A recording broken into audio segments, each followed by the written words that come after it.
nowhere to be found. Yeah, I remember when I came to Accra first, you know, I grew up in Asante Mampong and partly in Achima Safo. So we came to Accra, we used to live in Tema. And back in the day, I came to Circle, and the place was so clean. Now, when you go to Circle, you know, you have a lot of squatters. It's riddled with squatters, kiosks, containers, and, you know, vehicles parking without recourse to rules and regulations and the authority, and it's terrible. You know, it's terrible. And if you look at the what's it called, the topography, right? So you're looking at the Ebre enclave. That is actually on a hill. So on a hill. When it rains, you know that the debris, you know, flows down to the river basins, and from Circle all the way into the Odo. Actually, from Accra all the way into the Odo are basins. You know, they are basins, and people do not even adhere to the town and country planning plans for our cities, because people build in waterways. Yes. You've seen recently the demolition at the Ramsar site in Sakumono, you know, where officers of the EPA have been caught complicit in the act of receiving some funds from people and even our chiefs, and then selling lands, government lands, that are Ramsar sites, that are meant to secure the ecosystem and also allow waters that is coming from the northern aspect of the country to then drain into the sea. And so we have a lot of issues as a country, and I think that the better, I mean, if we are able to put it in place, the right people, I always say the right people, that's what the laws, we have them. It's all about implementation, right? And we need to also strengthen our regulations on how we can be able to discipline our traditional authorities, because it's another major factor. And because of the political landscape and the nature of politics in this country, it is hard to touch a chief. You know, politicians are scared to touch a chief to ensure that the right things are done. I think that nobody's above the law. And as somebody once said, the law is the law. I've seen from the corner of my eye the indefatigable Honorable A.B.A. Husseini, a man in whom I'm well pleased. Very, very humble man, indeed. Even though he's been disappointed by his own government. I'm so sad that you have people with wealth of knowledge and wisdom and very passionate about the development of Ghana who have not been given an opportunity to serve. And I want to believe largely because this government appears to be appointing more young people, you know, but at least you need some experienced elderly people who have weathered the storm and who have contributed to the development of their own constituencies and regions to be part of, you know, the active roles in ensuring that we develop Ghana. Ultimately, Charlie, it's about Ghana, or it's not about whether young or old. Invariably, if people, you know, are very committed and dedicated to the development of Ghana, we should give them an opportunity to serve. I'm so saddened, to be honest with you, Honorable if you say it, Timothy Atebwade, I want to. They've not, you know, I mean, you've not told me to do anything. I just saw you. I've not seen you in how many weeks? In months. Good morning. I won't greet you because you are coming to counter what I'm saying. But what I'm saying is flowing from the deepest part of my heart. I'm being honest with you. I mean, you don't need to. And it's sad. You understand? It's sad. And beyond that, even the people who have been appointed, a lot of your people send me messages. Say, oh, Kwame, we are trying to reach out to this man. We have some investment. We need to collaborate. And they are not even taking calls. It's sad. It's so sad. You've been given an opportunity to serve. You are not serving yourself. You are serving the people. Whether NDC, whether MPP, whether CPP. After elections, we don't have, you know, a government born out of a particular party. We have a government born out of the people. The government represents the people. That's why the president is the president of the Republic of Ghana, not the president of NDC or the president of MPP. It's the president of the Republic of Ghana. You know, but oftentimes after elections, then people just decide to do what they want, and then after 4 years, or when the 4 years about to expire, then they find a way of walking back into the lives of the people that they abandoned when they got an opportunity to serve. This time around, Ghanaians are very wise. It's not going to happen. Trust me. You may think that, oh, the goodwill is there, the government has a lot of goodwill, people are supporting the government, blah, blah, blah, blah, blah. You'll be amazed. I mean, Akufo-Addo had a lot of goodwill when he won in 2016. Yeah. So much goodwill. so much goodwill, right? But in the final analysis, what happened? A word to the wise is not in Boko or Sandema. A word to the wise is in the Flagstaff House. So they should find it. Good morning to you, Honorable Hussein. Good morning. I trust you are well. How is Hajj? I've not met you. Alhamdulillah. Alhamdulillah. We are taking the final step today of welcoming back. Oh, okay. The last batch. Kwame, this year's Hajj was unprecedented. Unprecedented. A lot of people.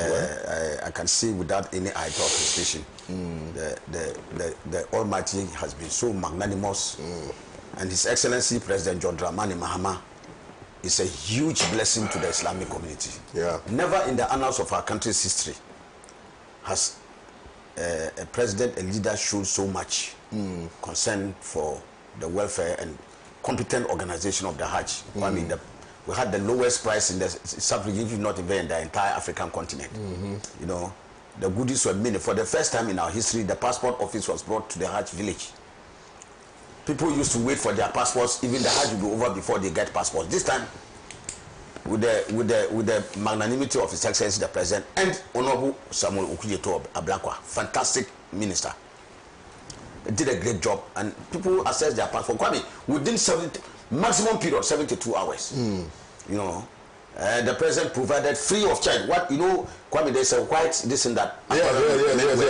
Sometimes it can cost up to 700 Ghana cedi, depending on the quality. Hey, I say that's expensive. President Mama provided every single meal free of charge. Oh wow! Free of charge. Good for him. In addition to bags, and so Kwame, I can't count the goodies. Good for him. So no wonder many. In fact, I will not sit here and say that it was a perfect organization.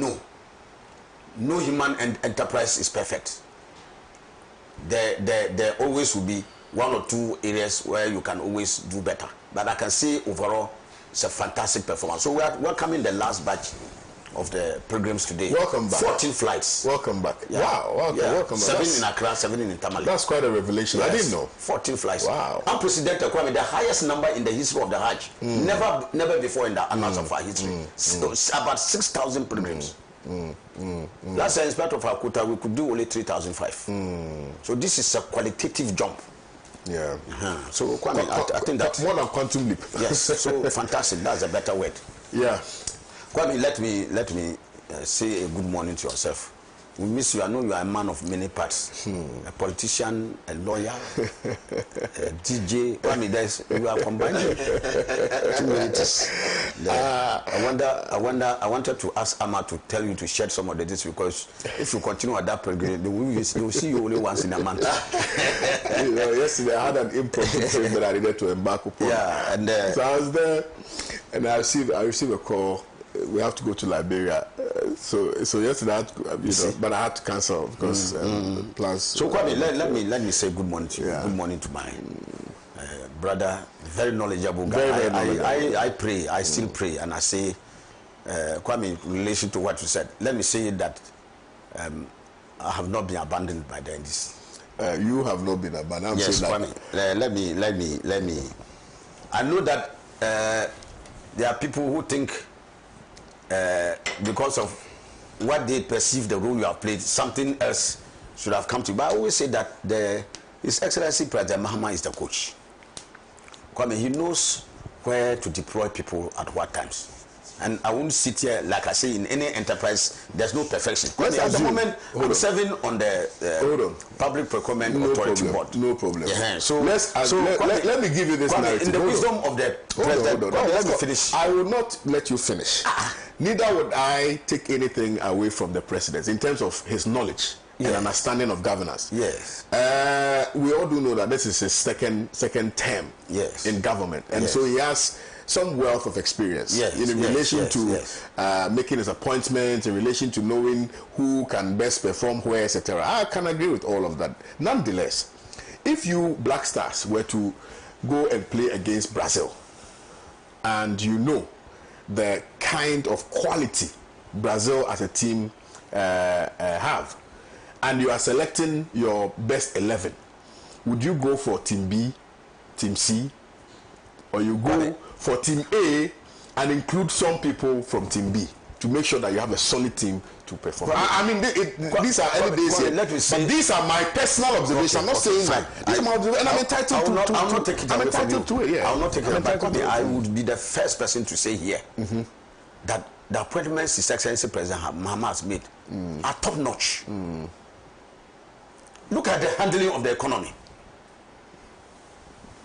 by Honorable Kesel Atuba Fosun and the team. Kwame, you know that today, in less than 5 months, we have been upgraded from junk under the MPP. Now we are B-, and I'm sure that by the close of the year, I have no doubt in my mind that another upgrade will come, and this will now be available. Already, Kwame, I'm sure we have heard that we're on the verge of, after we end the IMF program, to go on the capital markets again and do some rational and sensible borrowing to spur development in the economy. And if you look at the economic indices that are coming up, Kwame, they are all pointing in the positive direction. The same way as the critical energy sector that they left us in, steps are being taken. Kwame, I am telling you that if the MPP were here, we would have had to do so on our hands because of the massive rot and the bankruptcy they have plunged the energy sector into. Honorable Jinapo is dealing with that. Look at the cases of accountability that are now being taken by the Attorney General. So, Kwame, if you look at in various spheres of life, I think that the president has made a good decision. I just say that, look, let's be patient. Kwame, no matter how tall you are, you can't see tomorrow. No. Of course. So which is why that's why I want to caution you. So it is imperative to also point out, and Dr. Ramsey, if I'm wrong, correct me. It is imperative to also point out, albeit that you're saying that some ministers are performing well, and I've not discounted that. Yes. That is why in my submission I made references to the fact that you need to use Team A and a little bit of Team B. I'm not saying that all the appointments are bad. I've not said that. On this platform. I've not said that, right? But I'm saying that there are some other people that I believe could perform better than the ones that we have here, even though they are doing well. But are we looking for well, or we are looking for excellent? Yeah. So that is why I'm saying that in some other areas. So, for instance, in the area of trade, are you seeing what is happening in trade? I don't see what is happening in trade. That's a fact. So agriculture is doing well. But yes, that's doing well. That's what I'm saying. That. So, but what I'm saying is that we are best judges. Yes. When it comes to identifying, or rather, when it comes to giving marks to specific ministers who are performing or otherwise in their specific ministries. That is why I'm saying that I am entitled to my opinion. Yes. And so you can only respect my opinion. Well, you can disagree. I respect your opinion in as much as I disagree with the tenets of your decision. Because I'm saying that, look, the government is just in the 6 months. And so I think that we ought to give President Mahama some credit and some time for what has happened so far. And like I told you, you can't see tomorrow. Maybe something may happen and you will be compelled to revise your notes. So that's why I'm saying that let us bid our time. The revision of notes, it could be positive or negative. You see, again, yes. You are going to revise it positively. So finding expression in your own submission is the possibility of the unknown. Not so.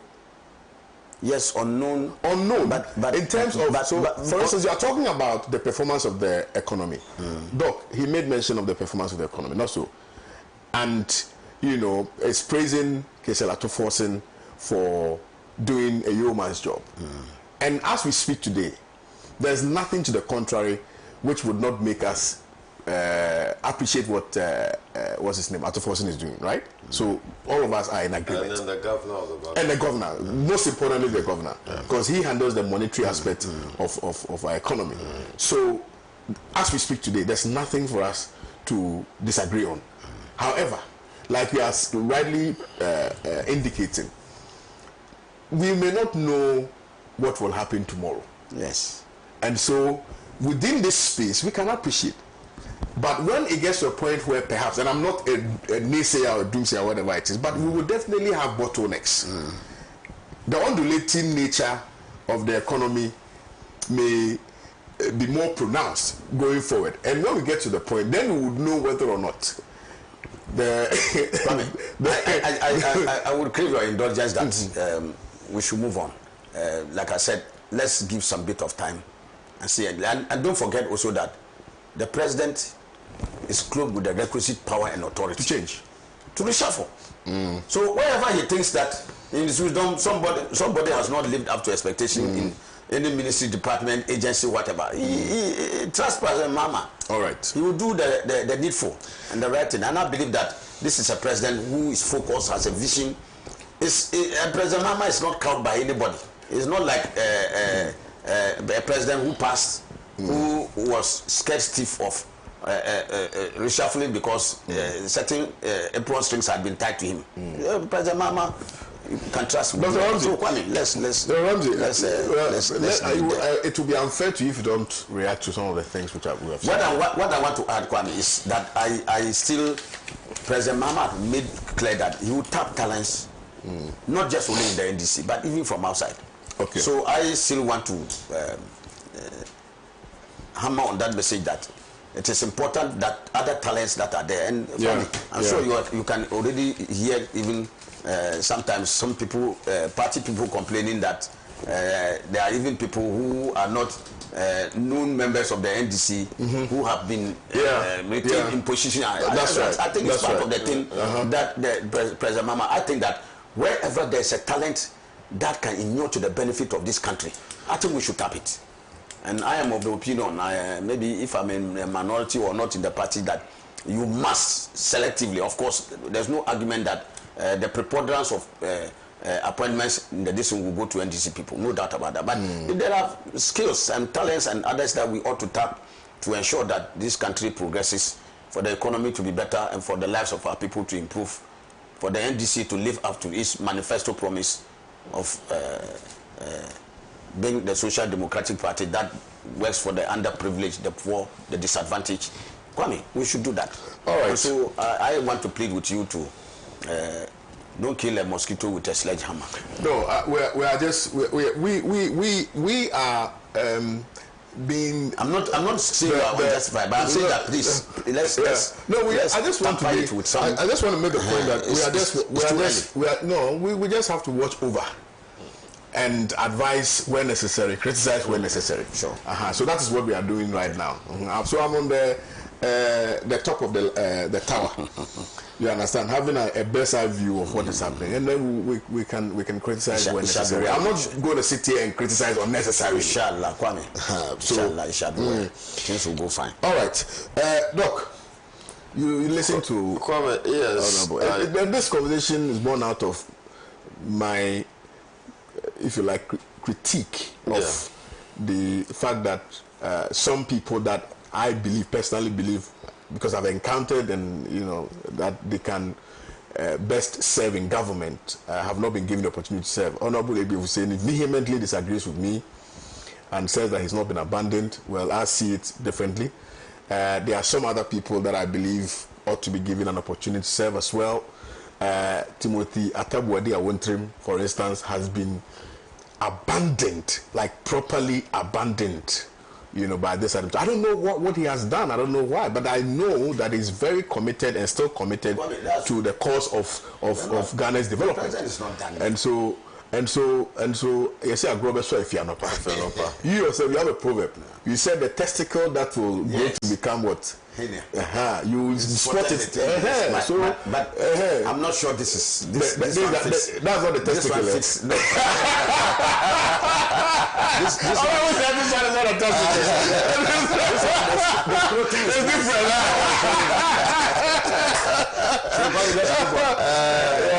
Let's move on. Yeah, Kwame.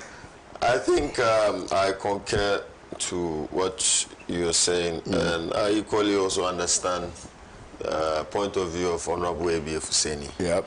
I mean, we grew up seeing this giant and marvel and Ghana's politics rise, and we've always admired his patriotism and his commitments to national development. And so to see such a person not being within the executive, which he deserves, I think is quite worrying to many patriotic citizens.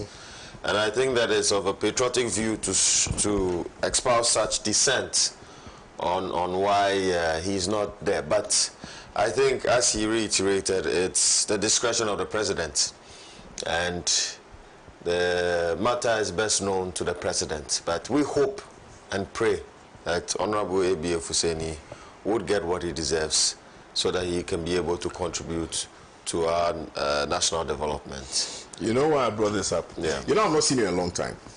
If I tell you the mountain of messages I receive on your case, so the moment I saw you, then I remembered that people have been sending me messages. I can show you some of them. I can show you some of the messages. Let's move on. We are moving on. So moving on, let me introduce the other topic. This one. Yeah. For instance, there are people who even called me personally and said, why am I not being appointed as a chief executive? And I said, you see, I can't be a chief executive because I'm even over 60. Kwame, by the grace of Allah Almighty, next year, February, I'll be 70. You look young. Yes, but I'm above 60. Yeah. And once you're above 60, you know that is. So there are things maybe people outside they say, but the president sitting where he sits and sees with the kind of information he has, knows the best decision to take. So please, come in, I beg you, let's leave it. I will drop this matter here. Yeah, let's move on, please. Kenyans protest police brutality as they mark 1 year after stoning parliament. Suspended CJ Tokono's press conference sparks debate, insists she will not resign. Iyoko picks up former Buffer Stocks boss. Oh, Hanan. Oh, but Hanan there, what has he done? Oh. School feeding. Oh, Hanan, Buffer Stock. Oh, such a good guy. Wow. Okay. We'll find out from Iyoko why. Yeah, because I don't know much about him. In terms of anyway, let me just leave it.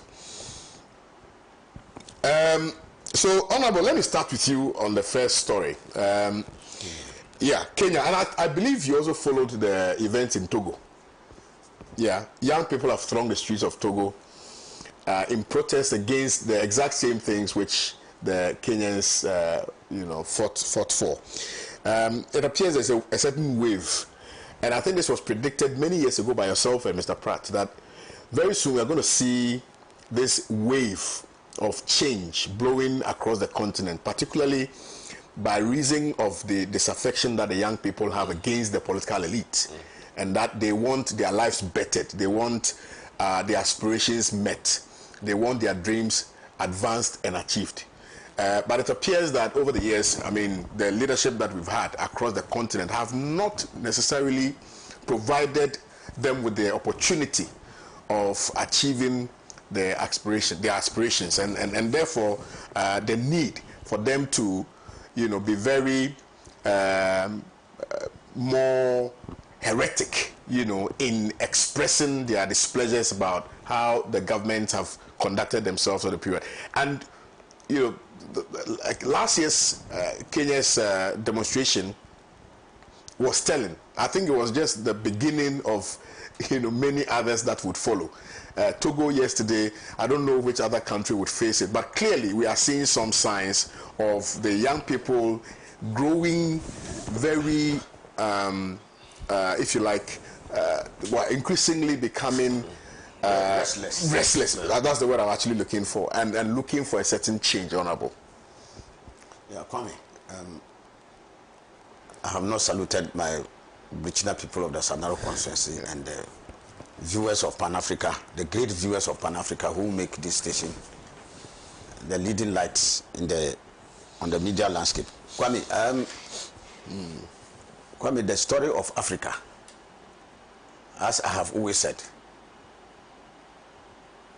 is akin to what the Gombe say, that when Daria is going around the house, is looking for the landlord.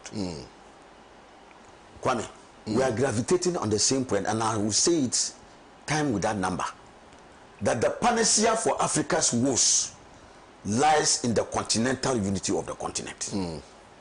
No matter whatever whoever says or does, Kwame, that is the fulcrum around which we all revolve. I can understand, like the Kenyan youth yesterday took to the streets, and unfortunately, I heard about 6 people died or so in the confrontation with the police. And a number of statements, some of which poured more fuel into the fire. I heard the Interior Minister of Kenya saying that they were actually attempting to overthrow the government.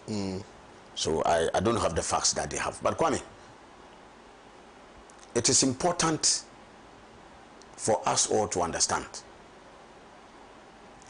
that the foundation upon which a better life can be secured and sustained, Kwame, I use the word especially underlined, sustained,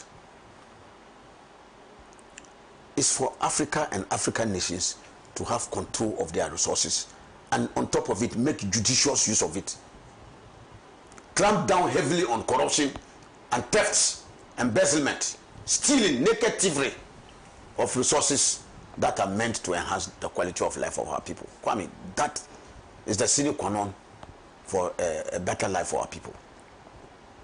Governments, if you are not careful, of course, we have some governments that are better than others, depending on the quality of leadership and the vision and commitment of those leaders to the welfare and progress of their citizens.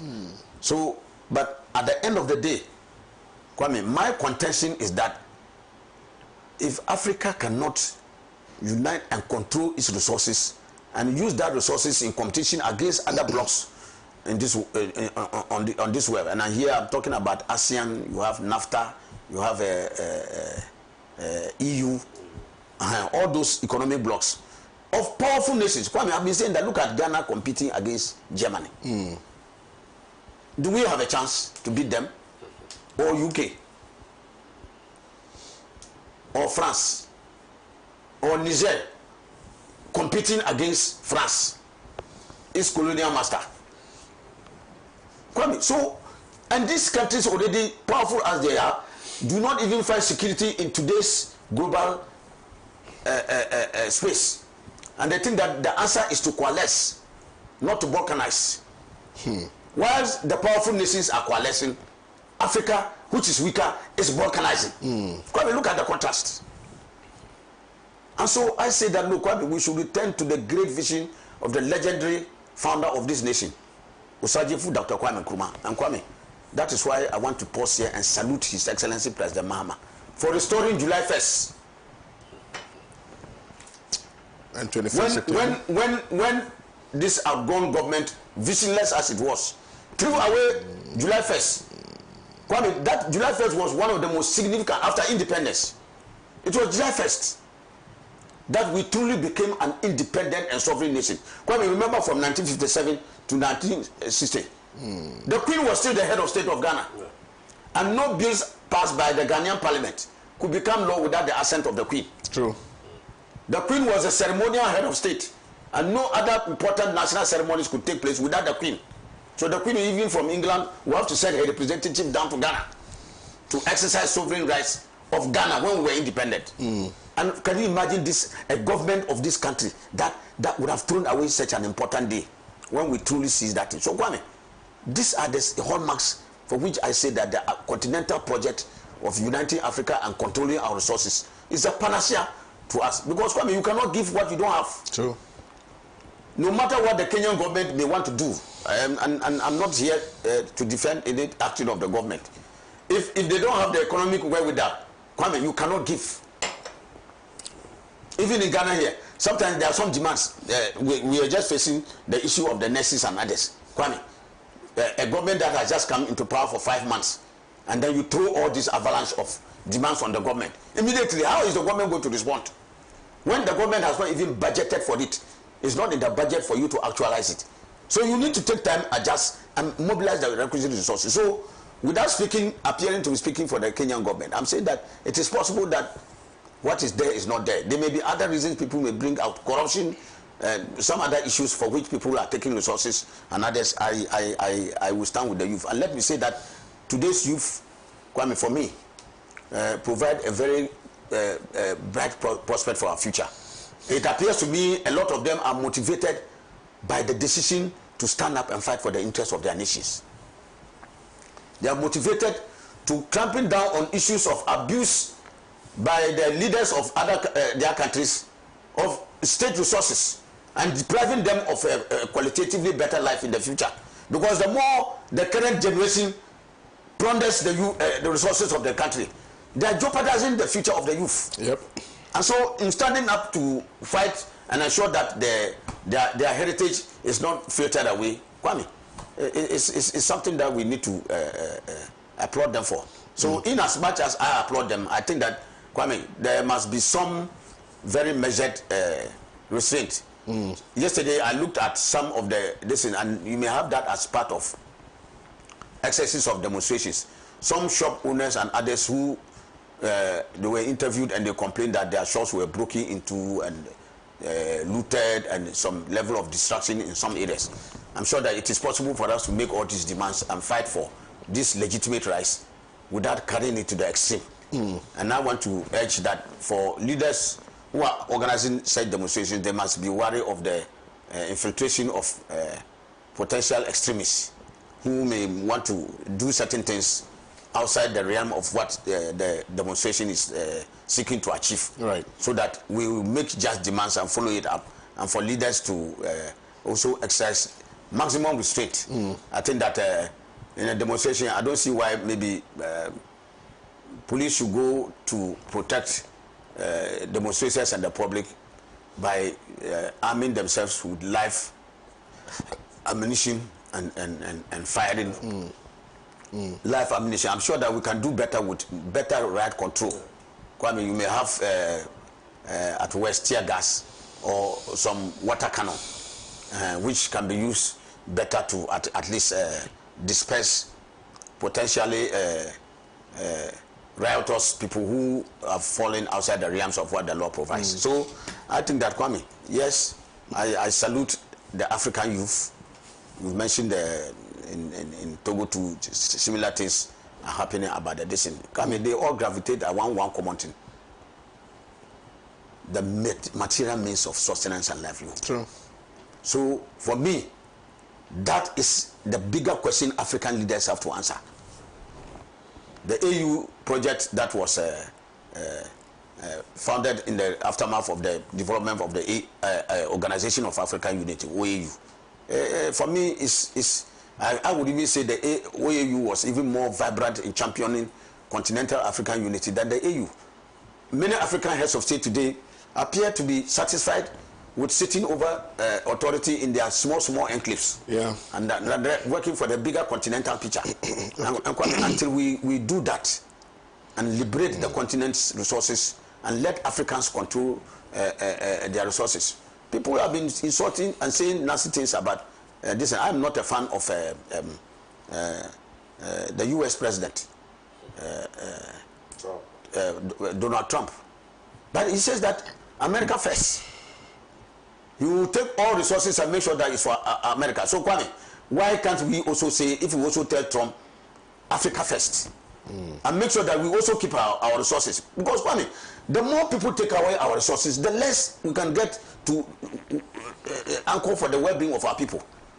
They take away the gold, they take away the... Kwame, it's not for nothing that Allah Almighty, in His infinite wisdom, gave Africa the richest continent. There's no mineral on the face of this earth you will not find in Africa. Look at the great potential. Kwame, the potentials of the continent are the distance. That is why Africa is rightly recognized as the richest continent. So why should the richest continent be parading the poorest people? That is a paradox. And so that is why I'm saying that it is about the control of our resources. And Kwame, Ghana working alone may be able to make some minimum gains, but we cannot have that total control we are looking for. Nigeria, Sierra Leone, Gambia, Guinea-Bissau, all the other countries, Angola, everybody working in your small corner. You can achieve that result. We need to come together, get that continental African unity, and on the basis of that, we prosecute the development that will take control of our resources and make lives better for our people. Most grateful to you. And then we then have a qualitative leadership that is committed to the well-being of the people and not to come and steal the resources to go and have a better life and leave the people in misery. Thank you very much, Honorable. You're still watching the news review segment here on Pan-African Television. Feel free to comment, share your views and your thoughts on the show, and I will read them out for you. Let me remind you again that we're streaming live on Facebook and on YouTube. I've seen the views skyrocketing on YouTube. Keep watching, keep sharing the feed so others can get the opportunity to watch. Let me come to you, Dr. Ramsey, on this subject matter. Comment. Good morning to your good self. Good morning to Honorable Ebi Fusini, and a very good morning to your cherished viewers and listeners. And I would say a Juma Mubarak to my Muslim brothers and sisters.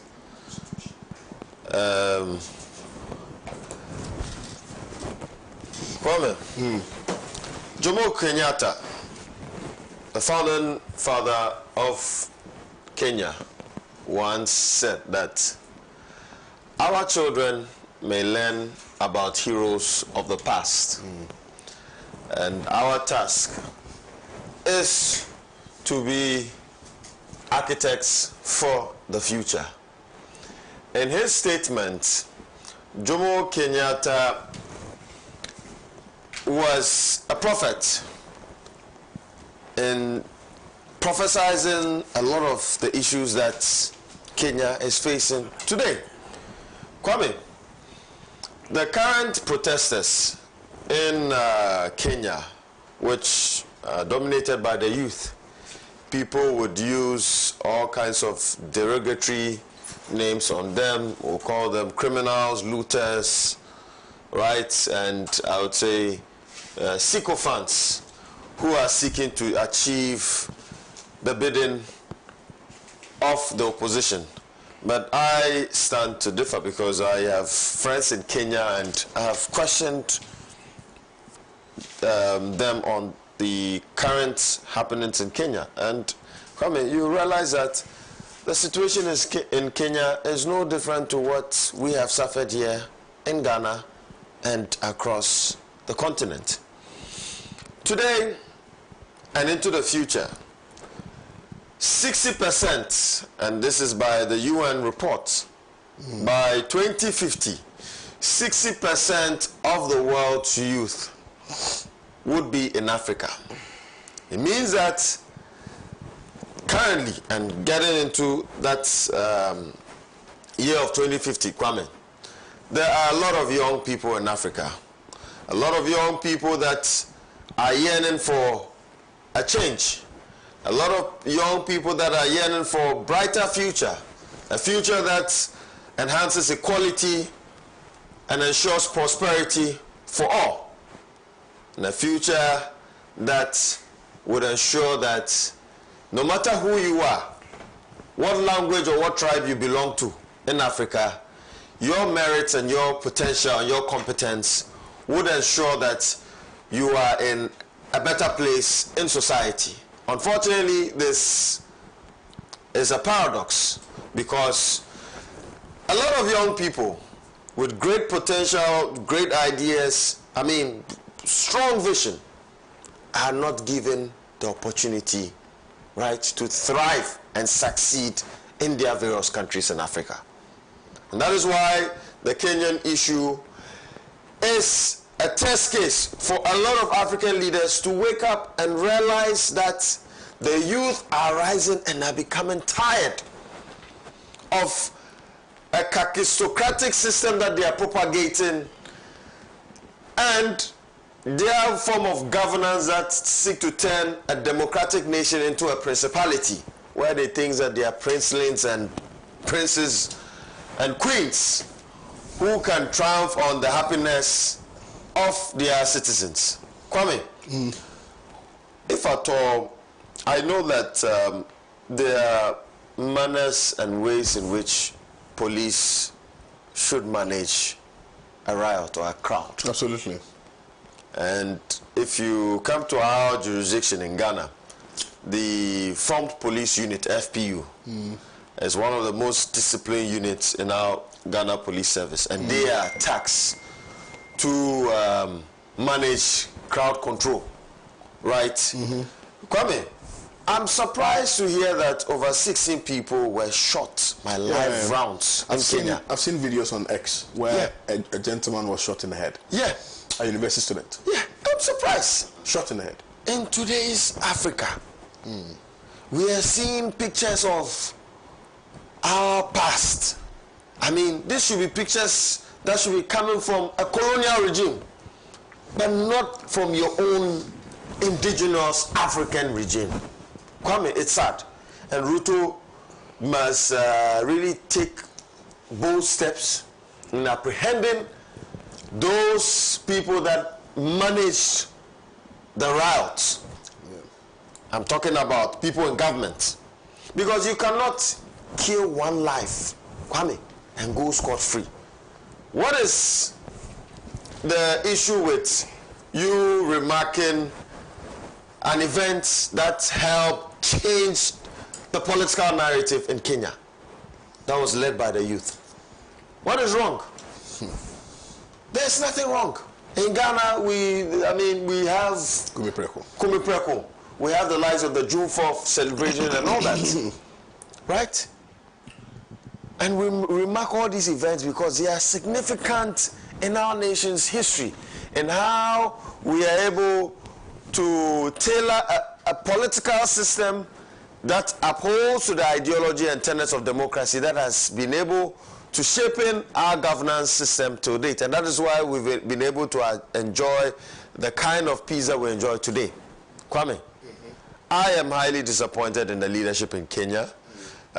Kenya has been a great country in the annals of Africa's history, and I do not want to see such pictures coming out of such a country. I mean, if we are talking about one of the peaceful countries in Africa, right, and one of the countries that really stood up for the freedom of the continent. I mean, the liberation of the African continent charged by Jomo Kenyatta, right, should tell you that this is a country that has led the path for the struggle of our continent. And we should not see these pictures coming out of this country that fuels the pleasure of our colonial and imperialist masters, right? And so, Kwame, all I can say is that we want to see some apprehension in this matter. I know that there are a lot of people with blood on their hands. The African continent has always been riddled with corrupt, nepotic, and clueless leaders that haven't really leapfrogged the dreams and aspiration of the African continent. Kwame, yes, it is sad. And as Honorable A.B.A. Fuseni reiterated, right, scholars score what he said in terms of sitting on a lot of resources and be poor, the paradox of plenty. And as Bob Marley reiterated in the song, in the abundance of water, the fool is thirsty. But I do not think that the youthful people of Africa are foolish. Yeah. It's just that we have been riddled with, excuse my words, foolish leaders. And that is why we continue to suffer. Thank you sincerely for your wonderful submission. You're still watching the newspaper review segment here on Pan-African Television. Let's now move to the next story, which I believe all of you are waiting for. It has to do with the suspended CJ's press conference yesterday, actually 2 days ago, which has sparked a lot of debate, and she's insisting that she will not resign, you know, and what was contained in the press conference was to the effect that, you know, she's been treated unfairly, and the system is being used to prevent her from experiencing, if you like, natural justice in her matter, cited political, if you like, influences and interests, made mention of the fact that the committee that has been, or the commission that has been put together to delve into a matter, is not allowing her to really actively really participate in the process.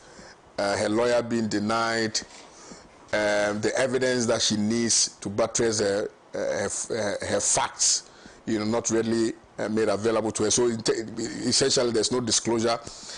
She spoke about the fact that the persons who made those allegations against her are not being allowed or have decided not to testify, in the Inquisition.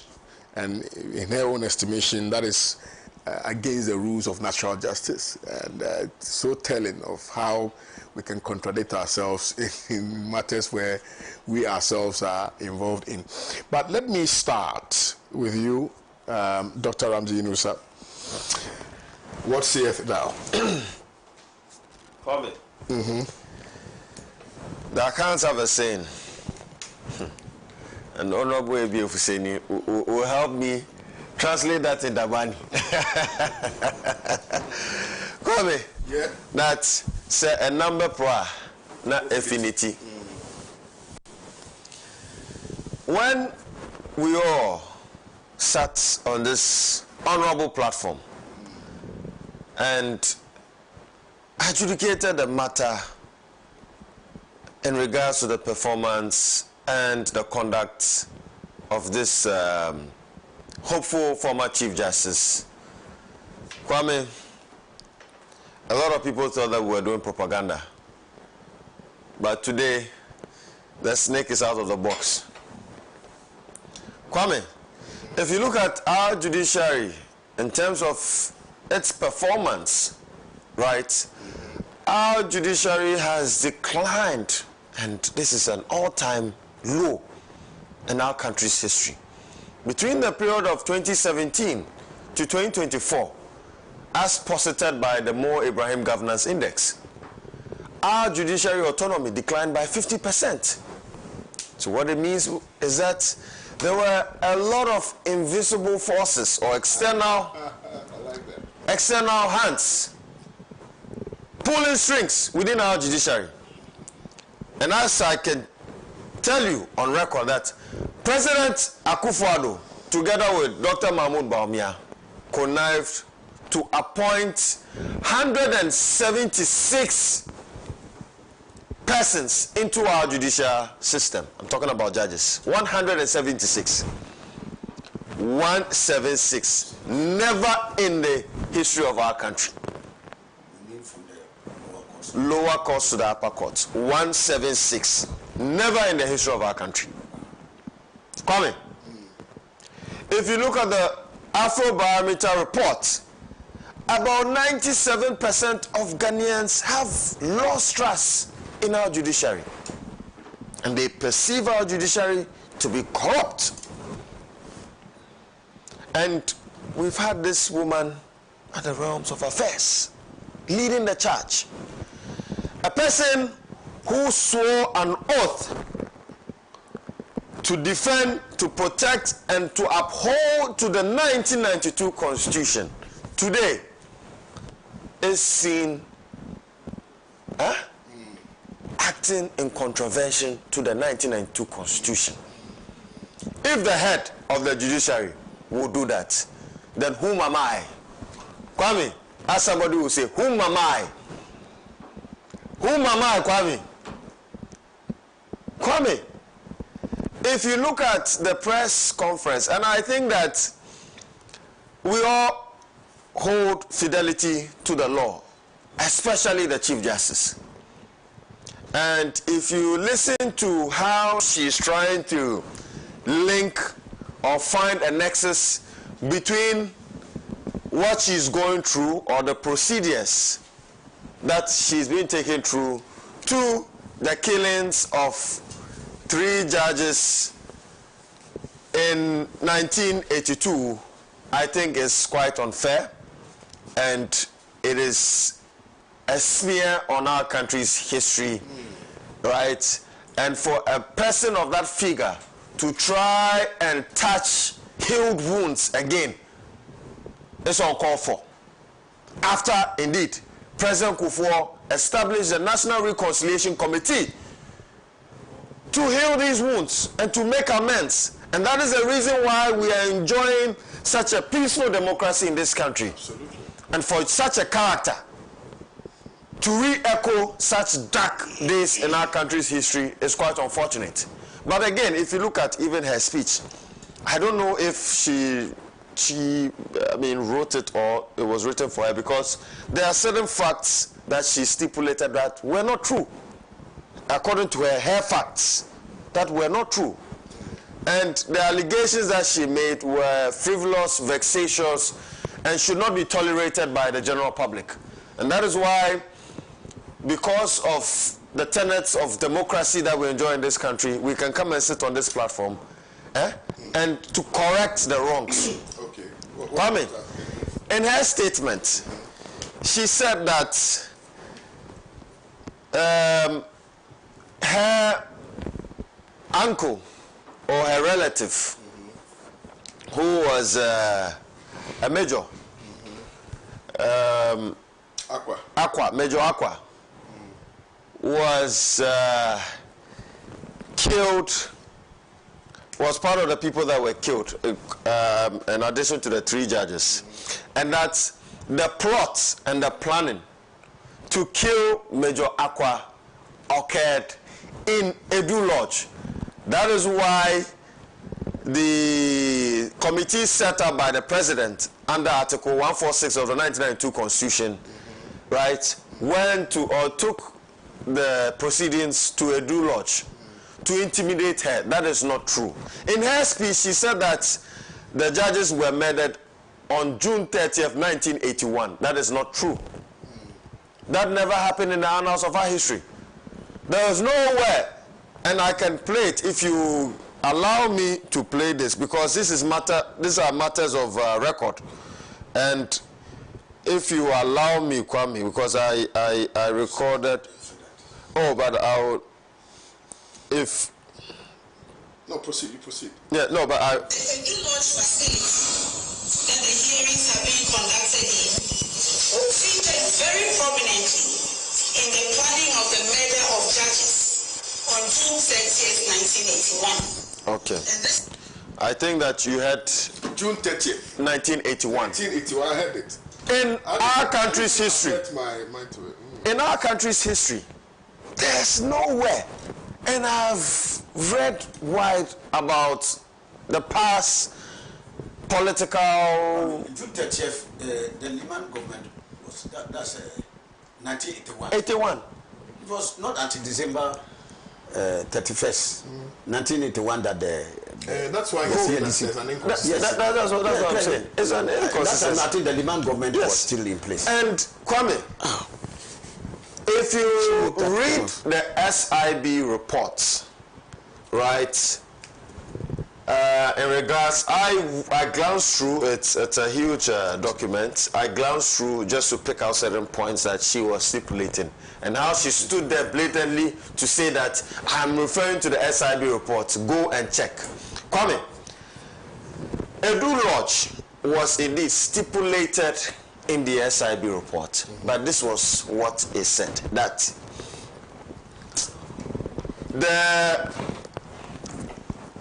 there was one person named Mr. Amate Kwe, who was later convicted and executed for the killing of the judges.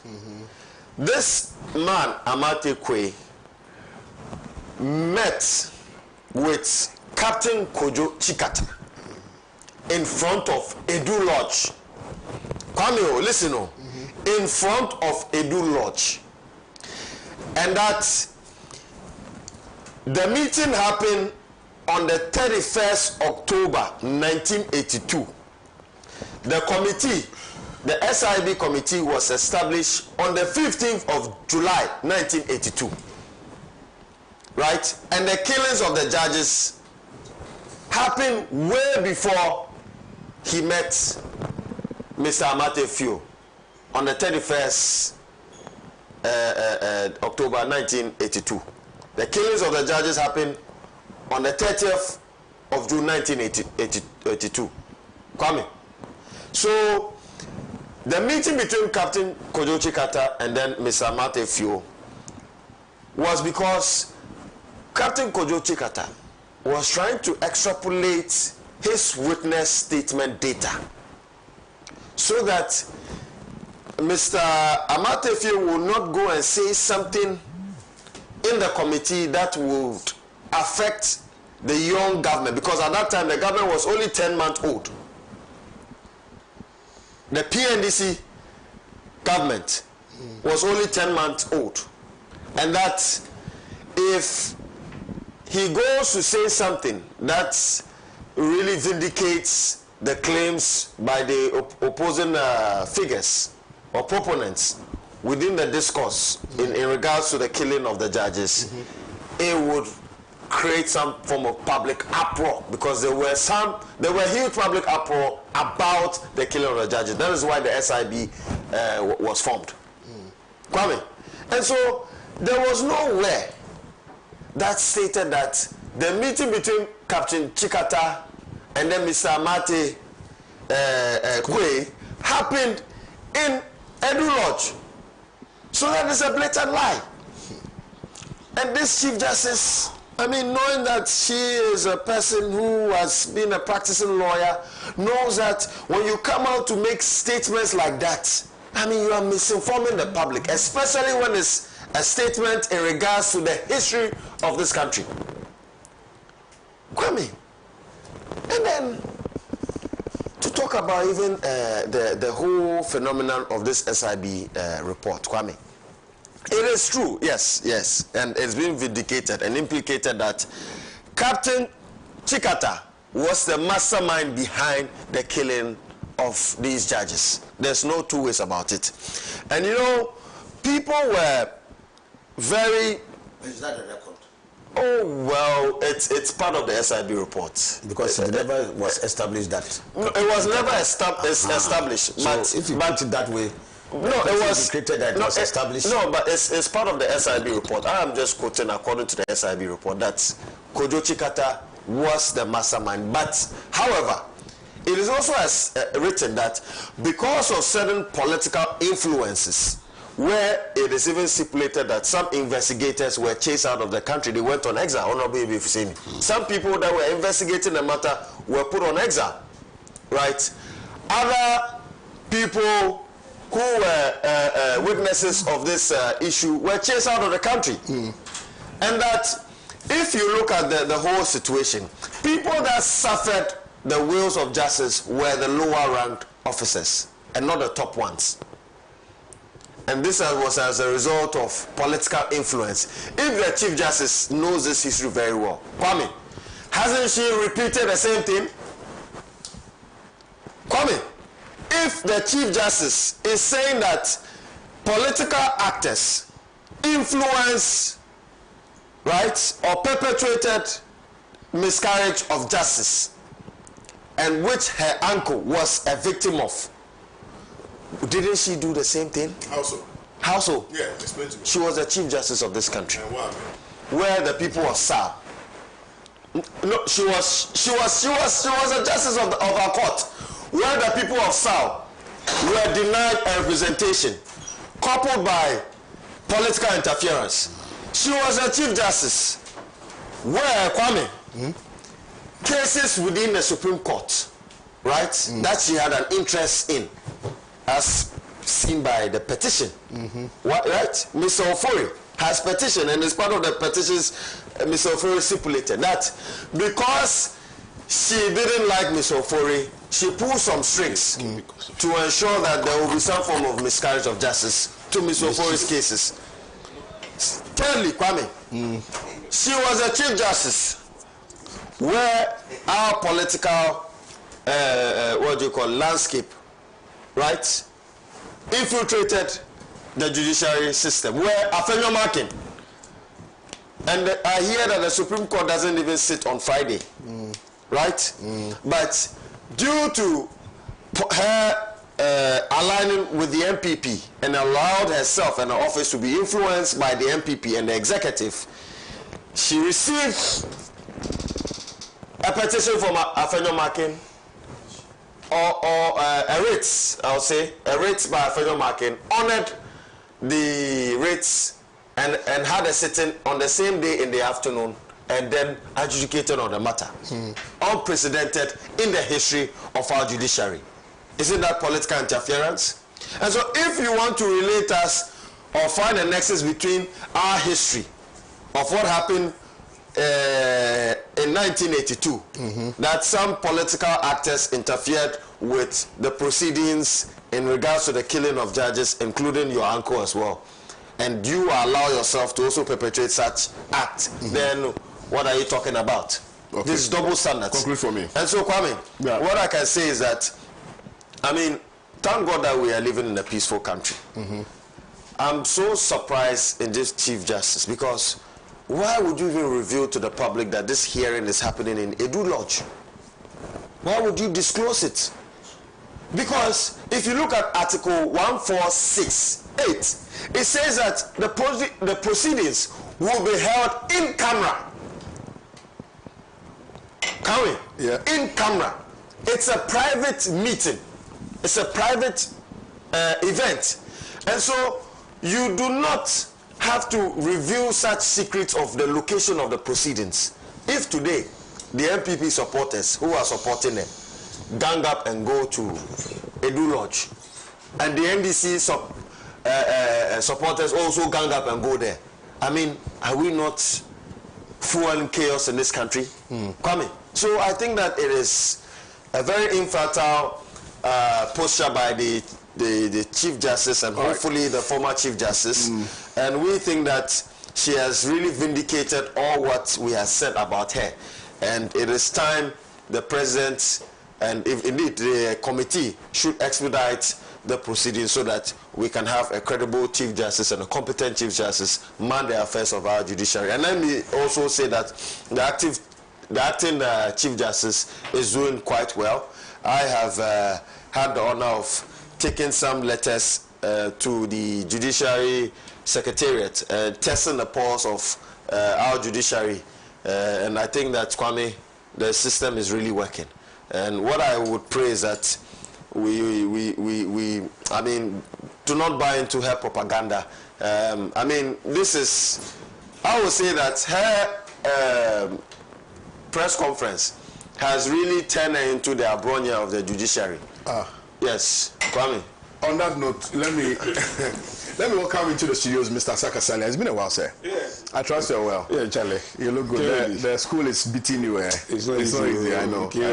You passed through all this. I know. But I like the fact that you are doing quite well, and you know, you are working tirelessly to ensure that your party, you know, is more united now. Yeah. And to perhaps get ready for the MPP. I mean, I'm saying he is working towards ensuring that. They're very badly fragmented and. Yeah. So Saka, let me come to you before Honorable. You will end the submission for me.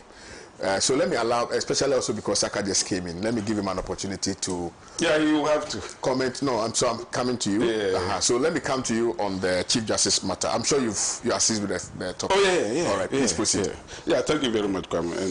And I'm sorry for coming late. I mean, this the something beyond the traffic was also crazy. Apart from the traffic, some other circumstances led to that. You know. So.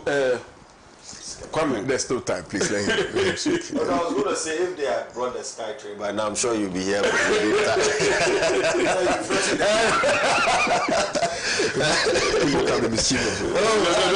That's why you don't agree about the sky train. Saga, please proceed. Kwame, I think this matter has been said over and over again, and there are those who still want to be intransigent and want to feign ignorance of the issues. I have always said that we decided to choose democratic path. And in choosing democratic paths, there are certain things, there are tenets that we have to obey or to follow. And some of those tenets also include being patient and also pass the right channel for redress. We all know, I mean, Justice Tokono, after 38 years, you know, 38 years in the bar, you know, between the bar and then the bench, he has spent 38 years. I think more than that. She's been a lawyer for, I think, 38 years. No, she has been a lawyer for 38, and she's still a lawyer. So that's the reason why she said 38 years. Okay, anyway, proceed. Yeah, she's been a lawyer for 38 years, but she's been a judge for like 21 years. 21 years, yeah. Yeah. And I'm saying that if you look at her track records and the fact that she has come out of the, she has risen through the ranks. And all these years, nobody had seen or heard or petitioned her in any way. Remember, it is not only when you become a Supreme Court judge that somebody can petition against you. I mean, you have for, you know, proving integrity and those things. Even from the word go, before you are even appointed to the bench, you need to have it. And she has excelled in that regard. But you see, because of the partisan political nature of this government, even whilst in opposition, they serve notice that they will not do business with her. They are not going to condone her administration. And they are doing the same with the current electoral commissioner. Yesterday I was hearing Shedin Ketia say that their being there is no longer tenable, and that the three of them, I mean, all the commission need to go. And do you know what he's telling his supporters? He's telling his supporters that he's advertising for petition against them. That's how it is. And he himself will not write, but he's advertising. He's telling people that bring petitions so that we remove this woman. So first of all, I would say such proceeding, such process is tantamount to being, it's not in good faith. It's not in good faith in the sense that, for instance, today, I can have 100,000 reasons why John Dramani Mahama should be impeached. I can get them. You can concoct them. Just like you concocted against Tokono. I mean, you know how concoction is. No. You know how concoction is. You see, I can give you 100 reasons why John Mahama should go home. You understand? From sacking of people, from his utterances, and all manner of things. I can tell you. And in this case, if you look at the petition against her, all of them, not even one has merit. All of them are frivolous. My brother talk about the fact that, look, Article 127 actually give her immunity. If you are presiding over a matter, either in a panel or a single judge, matters of that, you are immune from being, you know, from prosecution or whatever petition. Especially when oh please go and check. You are holding the Constitution. I'm saying that 127 that somebody cannot be subject to the law. Who told you that? The law is, I'm quoting the law. You are holding Constitution. Somebody quote the law. You are what? Immunity against what? Immunity against what? Against an intruders who want to use your words, your orbiter, whatever, to prosecute you or to petition against you. Is that the word they are using here? Don't you know the word they are using here? Yeah, of course. Look at what you're saying. There's something that has wait. Read 127. What I have here says it actually focuses on the independence of the judiciary. Yes.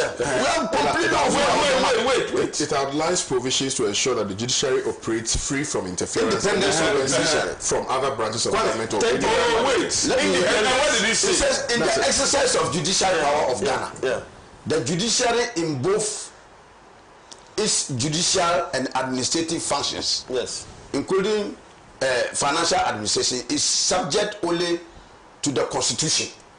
Listen, subject only to the Constitution, and shall not be subject. Read it well. Not to this Constitution. Yes. Okay. Subject to this Constitution. Yes. And shall not be subject to the control or direction of any person or authority. Thank you very much. To this Constitution. It is this Constitution. And I prove to you that why none of the Constitution that we have gone on the mark. None of the Constitution that we are using. We have gone on the mark. It doesn't allowing political interference. No. So I see what Saka is going with. Bring it. Article 173. Yes. A justice of a superior court or any person exercising judicial power shall not be liable to any action or suit for any act or omission by him in the exercise of the judicial power. Is that what it's exercising judicial power? Yes. It's not exercising judicial. This is what I explain to when you are in the court. Yes.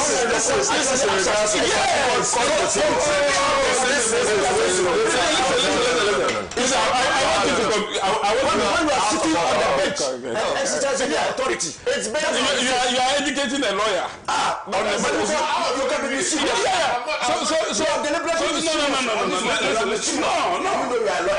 No, Saka. No, you see, I'm exercising his. Listen. I'm talking about. No, I'm saying that you are misleading. He's trying to use this No, you see, it gives you immunity, just like in Parliament. No. When you are please. Yeah. When you are in Parliament and you are talking, when you are sitting, whatever that you are seeing in the floor of the house cannot be used against you. That is a fact. In the judiciary, by Article 1273, when you are sitting on a case, yes, and then whatever happened there, whatever that you say, whatever that you do there, cannot be a subject of a petition. That is Please, can't you wait? Where can't you wait? You are scrubbing your head and you are using your hand to touch it. Is that what you normally say? So there is a petition against her on a matter where she was a panel member, and that petition is part of this petition that we are talking about. Indeed, Kwaman was. She said she's not seen the petitions. I'm saying that. I am saying we all know what is. We all know. She has not officially seen it. No, but from the so you have officially seen it. Oh yeah, I mean we all know this. Let me do my. No, we all know. I mean the content of these frivolous petitions and all those. But you wait. With respect, no, of course I'll let you. Okay, yeah. With respect, I asked the question because of the concerns she raised in her press release, you know, in which she indicated that she had not even seen the petition, that the petition had not been forwarded to her, so she did not have the benefit of. But I'm sure the president petitioned the. I'm sorry. Forwarded the petition to her. Yeah, she said that she doesn't know whether what the president gave to the commission is what they have given. Exactly. So, but from what the it means that she is not seized officially with the petition. Yes. So she cannot even speak to the content of it. Yeah. So all the things that she's doing is presumption. Yes. She is presuming that what the president said to her is what the committee is going to interrogate. That's a presumption. And at this stage, is it a rebuttable one? Because it's rebuttable. I mean, once the commission gives the official petitions, then it becomes rebuttable. But as it is now, I mean, it is just a presumption. And then you don't go into such a serious investigative, inquisition, thinking of presumptions. And when people come and sit here and create an impression as if the woman is doing something untoward. And look, apart from even these frivolous ones, do you know that the one they call what shining star? Can you imagine that you have spent 38 years in a profession, then somebody petition against you, and then you say that, okay, just let me know the faces of those people, or let my accusers face me and interrogate me, or their representative face and interrogate me. Say, oh, no, we are not going to show you those people. Those people are. I mean, how?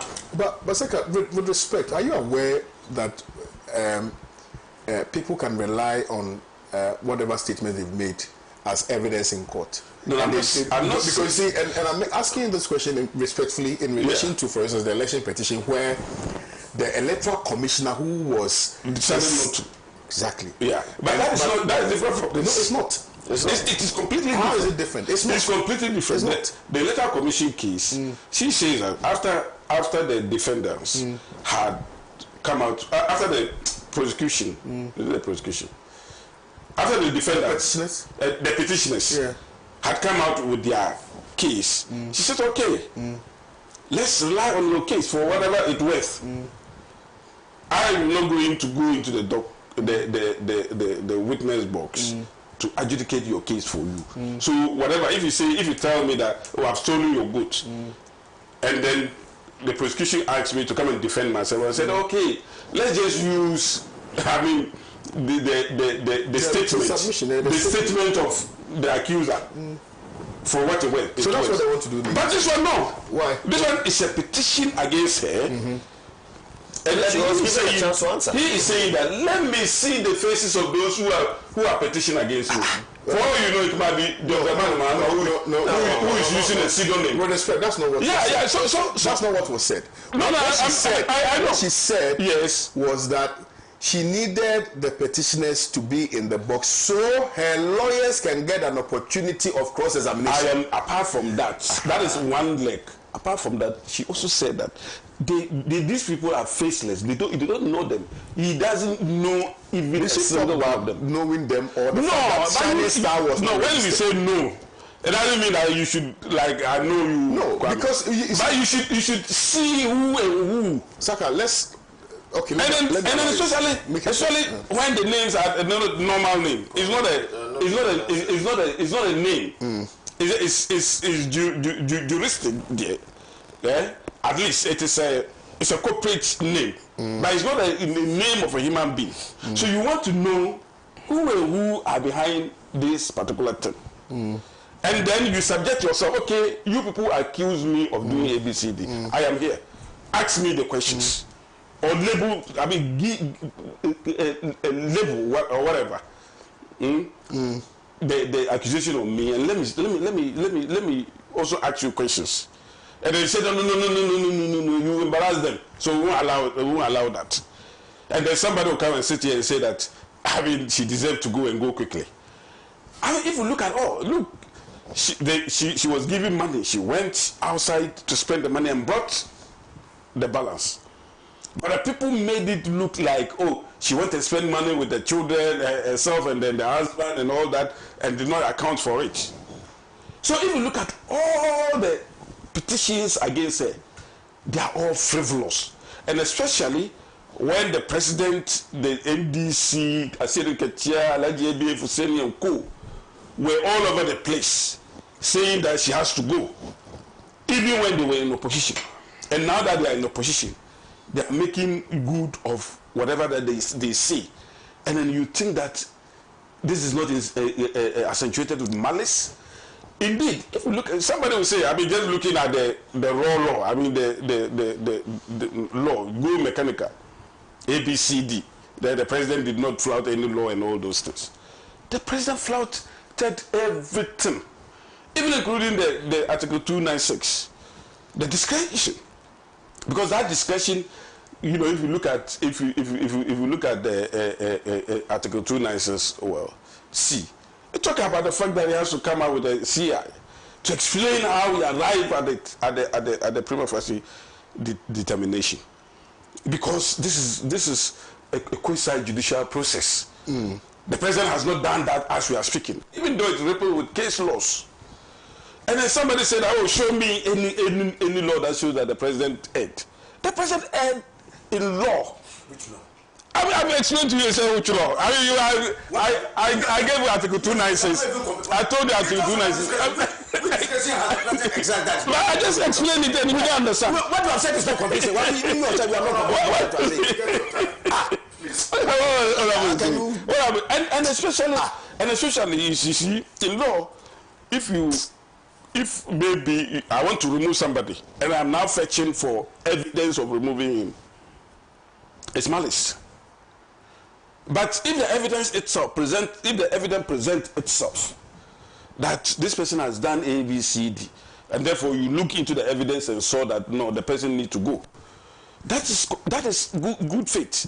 But Kwame is sitting here. I want to remove Kwame at all costs. I want to show Kwame that he is not powerful. Let me look for ways and means within the law and remove him. That is what they have done. They have told us that they will remove her, and now they have served. They have advertised their intention to their supporters, and all of them. I mean, a lot of them came out with frivolous petitions, and then they are using the petition. Look at the Council of State. I was shocked when the Council of State actually gave the prima facie determination and said that she has something to answer. I mean, if you look at all these things, that is the reason why Gloria Akufu actually decided to abstain. Because you cannot, for the life of me, I mean, have a Chief Justice of a caliber sit and vote in such a manner. And that is the reason why the framers of the Constitution, if you look at, please,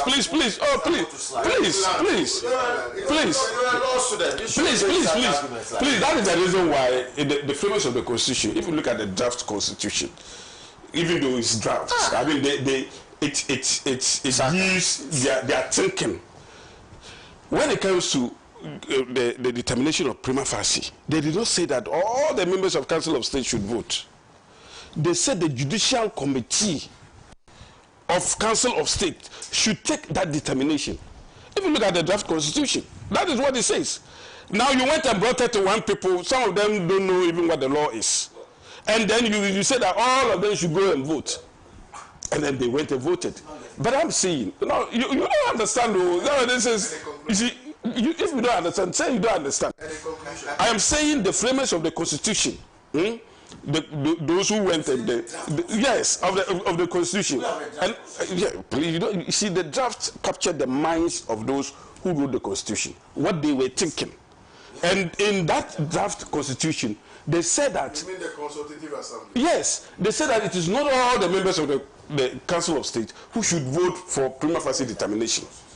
Listen, listen. You see, sometimes beyond this Constitution that you are holding, it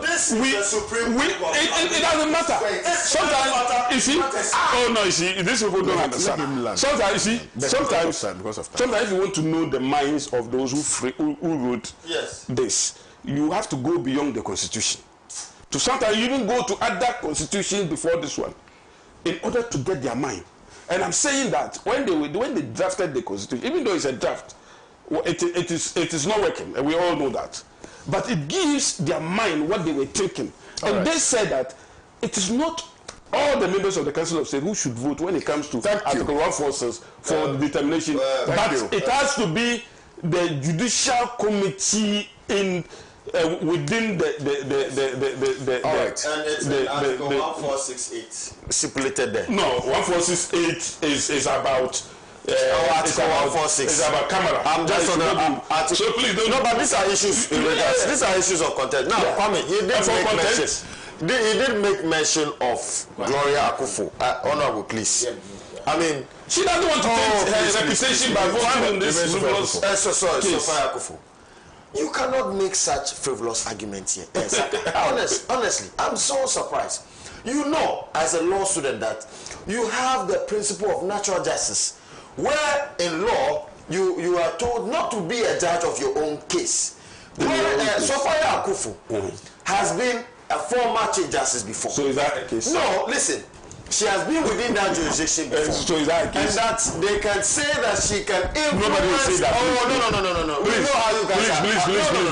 This has nothing to do. This has nothing to do with natural justice. Please, don't go there. That she can be able to influence don't go there. the results of the Council of State. So she has recused herself. No. You cannot use that as an example. This is not the natural Let justice. me now come to natural justice. Let me now come to another way. Before I come. Before you what? No, before I make that, for those of us with a clear question, You see how the serious is. you see the mischief. You see, you came with a lot of Yes.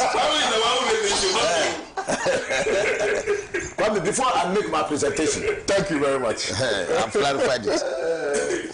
Look, let the brother thing is. It's so bizarre. Yeah. Kwame, if a judge of her caliber, Brother Akufo's caliber, and I salute her, she's done so much. Sophia Akufo. Yes. Sophia Akufo. Kwame, if she felt very strongly about this matter, Kwame, she would not have abstained. She would have voted against. You don't agree with me? Because when you feel strongly about a matter, abstention is too minor a decision to take. You go for a definite vote against. So your point is useless. It doesn't even come here. This Saka sitting here, he was in this country when a dead man's name was in the petition. A dead man. A dead man. If you petition and die, what? No, he was the time they were presenting the petition, he was dead. I'm surprised. And the other him, I removed Charlotte. I said, you were here, dead man. We are talking about identity of people. You have no locus. You are a lawyer. Don't go there. Kwame, I'm saying something. Before I come to the substance of a press conference, I want to say here and now that President Mama, in fact, there are even people in the NDC and others outside the NDC who feel that he has been too religious in following the law. President Mama has followed the law too religiously. What has he done in one instance that has violated? Kwame, look at Article 146. 6. Article 1466 says where the petition is for the removal of the Chief Justice, the President shall, Kwame, you are lawyers. You people say that we are unlearned because you call yourself learned. For we the rest of we are unlearned. But you people tell us that the word shall means what? Mandatory. Mandatory. It's not all the time. You see what is producing. So some shall can be mandatory, some shall will not be mandatory. Where are you coming from with this sort of? Yeah, I'm telling you. You see, is the lives of this who introduce ambiguity to the law. The law must be clear. That's one of the attributes of the law. What I like, clarity. Okay, so it says shall. 1466. Where the petition is for the removal of the Chief Justice, the President shall, acting in consultation with the Council of State, appoint a committee consisting of 2 justices of the Supreme Court, one of whom shall be appointed chairman by the President, and 3 other persons who are not members of the Council of State, nor members of Parliament, nor lawyers. Kwame, is that not what the President did? Yeah.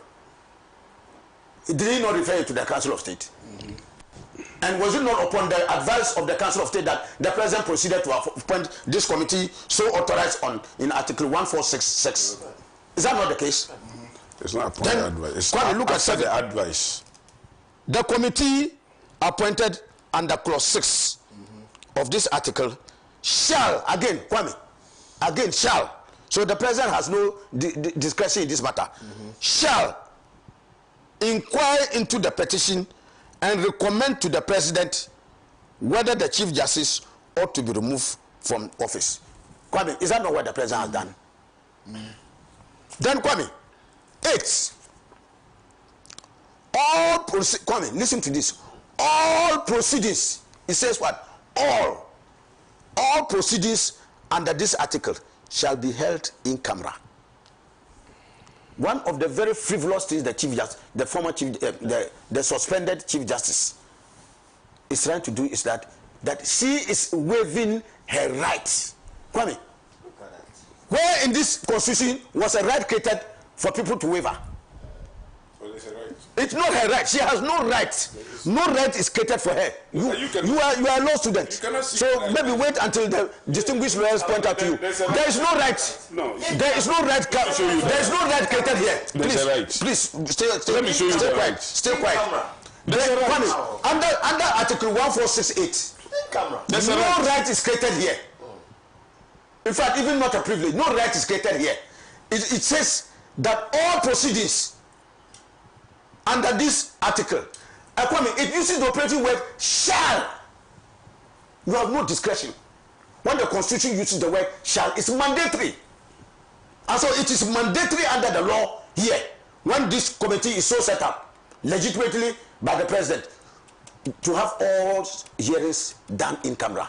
So she has no right, let alone to talk about waiving her right. She has no right. So how can we know the petition? She has no right. Because if as a chief justice, she does not even know that she has no right under this article, and she's asking for a right. Then my brother, even her competence will now be called into question.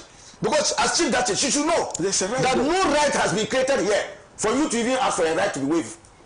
She has no right, and it is especially stated here that it is mandated that all the hearings shall be in camera. So she says she's completely over the bar. Protect the reputation of the chief justice. And she is saying that. And then it says that I waived that. Oh, Master, let me make my point. You see, and it says that Kwame, 10, when a petition has been referred to a committee under this article, the president may, in the case of the chief justice, acting in accordance with the Council of State, by warrant signed by him, suspend the chief justice. Kwame, is that not what the president has done? So where in all this has the president contravened the law? Where? Absolutely. Kwame, coming back to a press conference, you see, Kwame, our people have a saying that if somebody passes bad air on you and you are overzealous to retaliate, you bring out the real thing. The real air. The real thing. Some people are eating. I don't want to say it this morning. It's a morning Kwame, when you are very hungry,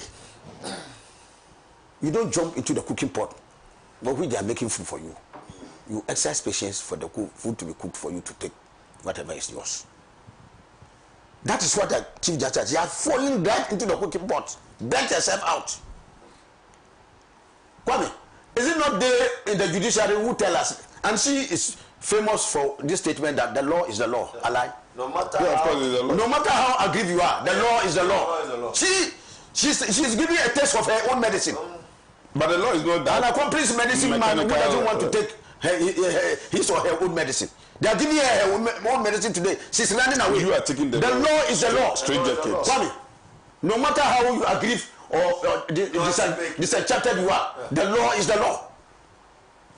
And Kwame, not too long ago, who were telling us that judges are not in a hurry to go and do press conferences. That's why I said Abronia. But they are calling, and they are now today, look at her. And indeed, even in the course of doing the press conference, she has soiled herself so badly. Look at this Edu Lodge. Kwame, there's a video going on in which President Nana Akufo-Addo commissioned it. Went to commission Edu Lodge. Shaka knows about it. No, I don't know. I will give it to you instantly. You play it. President Akufo-Addo commissioned Edu Lodge. I think that was in his last year. That was 2024. Yes. Before he left office. Okay? And paid glowing tribute to Mr. Edu Alai for this thing, for which this thing was being named after him. And Kwame, look at the manner in which she's messed herself up with the dates. That Edu Lodge is a horrifying symbol. It's a Dracula house. So Nana Akufo-Addo went to commission a Dracula house.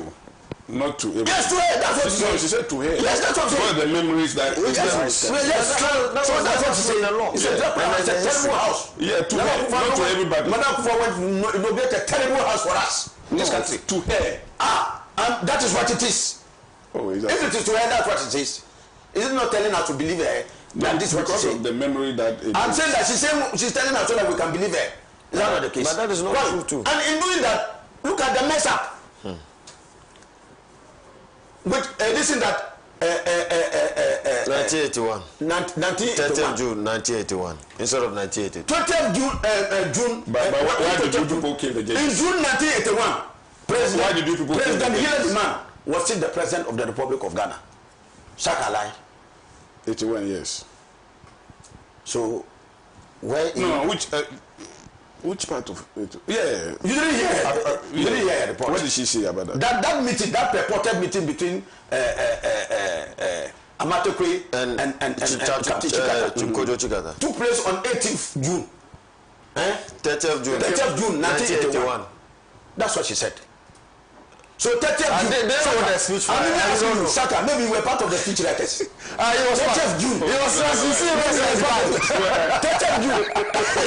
That's why he's right. Saka, 30th June. I'm talking about you, Jesus.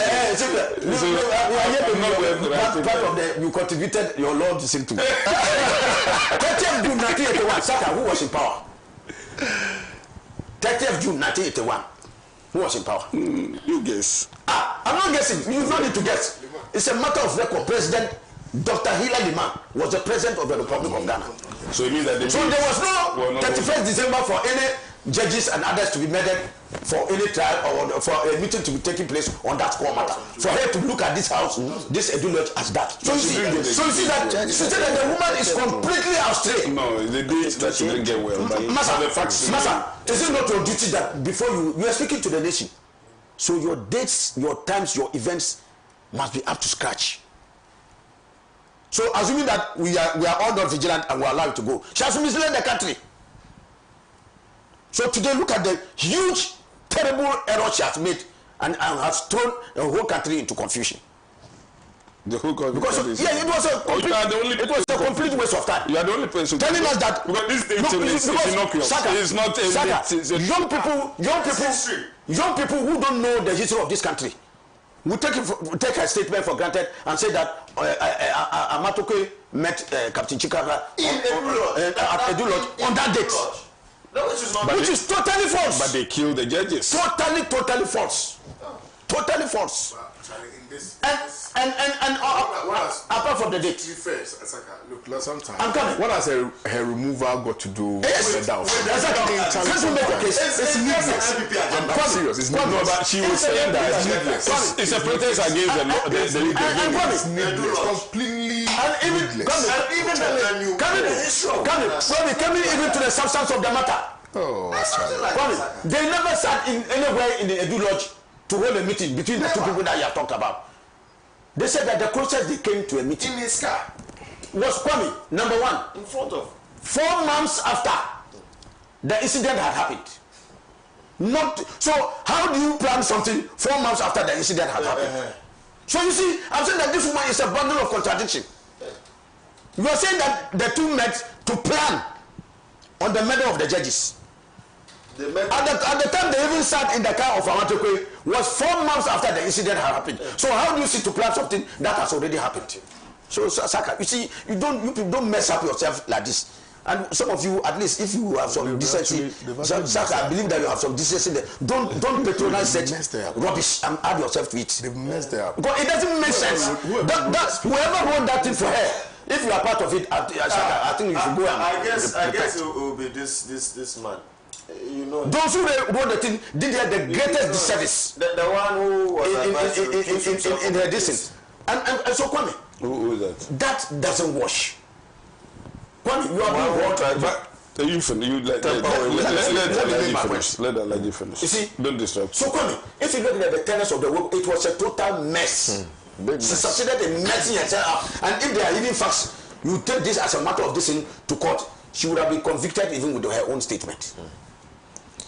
Okay? Judiciary Bronya. So Kwame, it doesn't wash.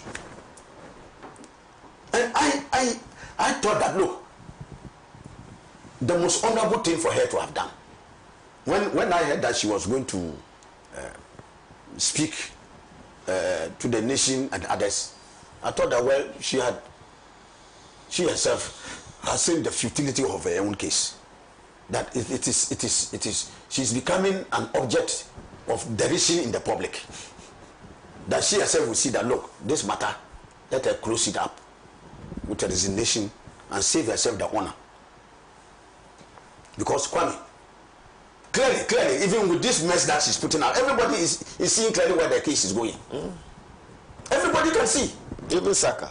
Even without, it's just because of some propaganda Saria is sitting here. Unless, but he knows within his heart. He knows. Like I said, unless he was part of those. To be honest with you, me, I believe that. Otherwise, should be exonerated. It doesn't wash. Should be exonerated. So if you know you'll be exonerated, go and face the panel. Yeah. Put up your case. Yeah. Cross-examine whoever you want to cross-examine. Even if the venue is in the sea. Bring your facts. Well. Because it is now so that in the venue that she's talking about, she's completely lied about it. Either doesn't know anything about it or completely lied. No, even for which there's a great dishonor on her face. So, if you believe that you have facts, appear before the committee that have been set up and argue your case. If your case is meritorious, the committee will come out with that verdict. This committee. So you see, So you see that somebody who has been accosted and she has powers of witchcraft and she says that she's not a witch, don't hunt me. If you are a witch, you'll be hunted, and not only hunted down. If you are a witch. So Kwame, I want to say without any iota of hesitation that the political arena she has chosen to play this game into is the very arena that will consume her. Because like she played this political game of trying to bring PNDC the medal of the unfortunate medal of the judges and others for which every Ghanaian has regretted. After the National Reconciliation Committee, all these things have been done to put this aside. You go there and seek to resurrect this matter. But you are resurrecting it. Who? You people are resurrecting it. The one who said it. You are trying to remove a chief justice. You are resurrecting it. She put it in the public. You are resurrecting the medal of the justice. When the group of judges related to the removal, constitutional removal to remove a chief. Is